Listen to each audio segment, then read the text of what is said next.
your God, Jesus. My God. Who you also believe is your God? Well, I don't think it's my God. I'm a Muslim, by the way, just to make it clear. My Muslim friends have told me that we believe in the same God. Yeah, God means the God of Jesus, not Jesus as God. There's a difference. Because Jesus himself claimed that he believes in a God. Are you aware of that? So we agree that we serve different gods. So can God have a God? Can God have a God? Yes. No, but God is God. No, but You're missing the point. No, can God have a God? Like for example, if Jesus... God by definition cannot have a God because he is God. Absolutely. So, did Jesus have a God?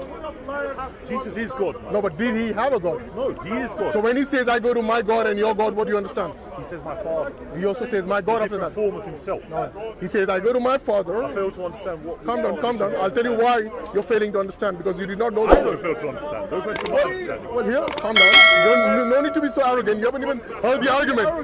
You haven't even heard the argument.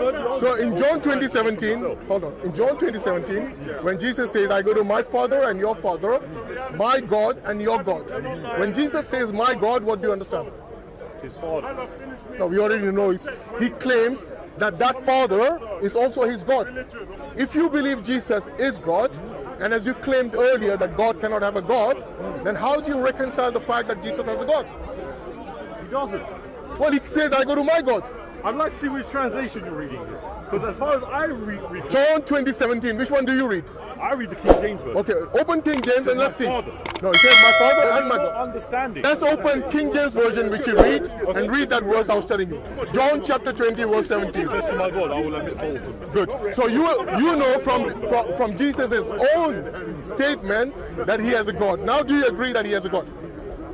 Or you're going to say the Bible is wrong?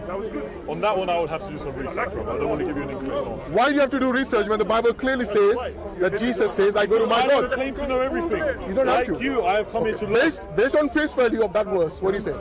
Based on face value? Yeah. One would assume that Jesus is a God. Good. Now, the question I would ask you is that if Jesus himself prayed to God Almighty, yes, and he put his face on the floor like the Muslims do when they go to the masjid and do sujood, yes? I'm not saying the entire prayer of Jesus was like that. I'm saying at least the sujood. The prostration that he did was exactly the same. He fell on his face and he prayed to God what? Take this cup away from me, let it be thy will be done, not my will. Yes? Do we agree that that prayer of Jesus was rejected? Yes. Can you imagine your God's prayer got rejected? What chances do you have then? If you pray to God, what chances of your prayers being accepted when your own God's prayer got rejected? But you need to understand that this is God in human form. But he's also fully God. You keep saying that. He's fully God according to you. If he was only human form, I have no issues. That he prays to God. Why should I have an issue? Because we all who believe in God pray to that God. If you saw Jesus praying to his God in the Garden of Gethsemane, would you then pray to Jesus or would you pray with Jesus to God? Good question. You would pray with him. So why do you worship him?